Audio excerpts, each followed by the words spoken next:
Welcome to Physics 2212 Lab 1 Charge Tape by Jonah Wu. The goal of this lab was to determine the interactions between two pieces of charge tape during our GPS session and simulate these interactions using GlowScript.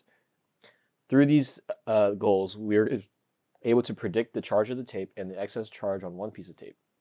The overall purpose of the experiment is to become familiar with charge as a property of matter, making estimates and simplifying assumptions about these calculations, and finding the excess charge on everyday objects.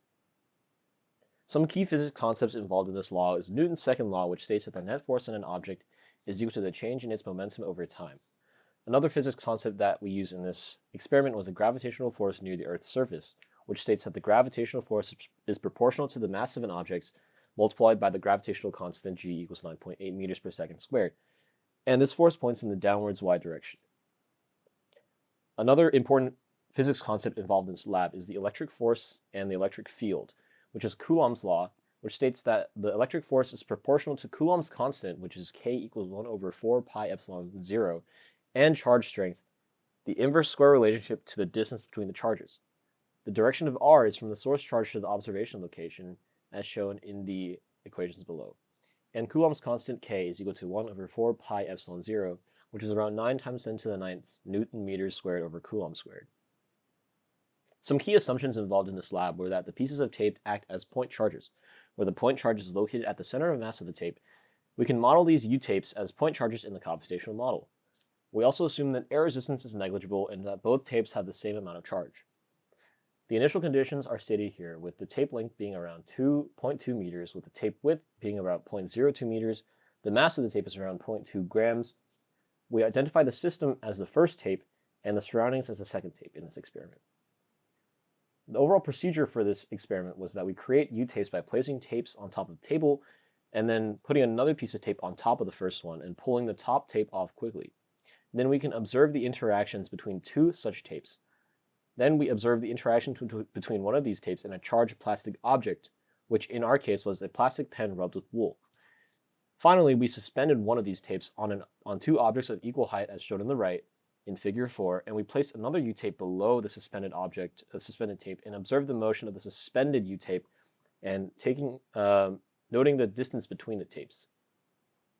From this experiment, we observed that the interaction between two U-tapes was that they repelled each other, whereas the interaction between U-tapes and a hand or a negatively charged pen was that it attracted each other. The pen is negatively charged because after being rubbed with wool, it transfers electrons from the wool to the pen's surface. So from this, we can conclude that U-tape is positively charged because if it was negatively charged, it would have repelled the pen.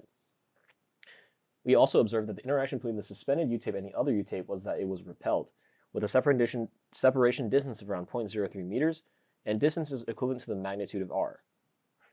From our computational results, we found that the gravitational force was around 0.00196 newtons downwards, and the electric force was the same magnitude upwards. This results in static equilibrium as the tape floats in the air.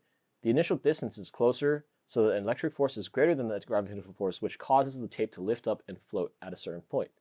We also found that the charge of the tape was around 1.167 times 10 to the negative 8th coulombs, which is positive as we observed that the U-tape was attracted to a negatively charged pen. Here is the code for my computational model.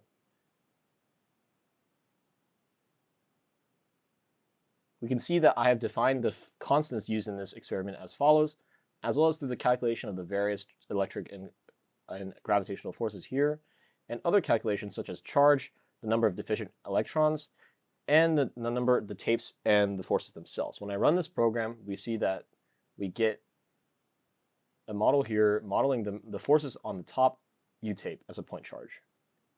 Some possible sources of error in this experiment was the inaccurate measuring of the tape length or width, as well as the distance between objects. We also assumed that the tapes were point charges, which could lead to discrepancies between observed and modeled data.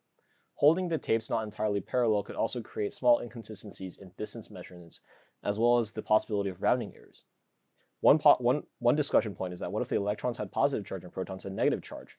What would change about the observations that you made with your tapes and the other charged objects? This would mean that the electric fields of objects would change and they would point in opposite directions. However, our observations will not change, since the attraction still is between opposite charges and repelling between the same charges.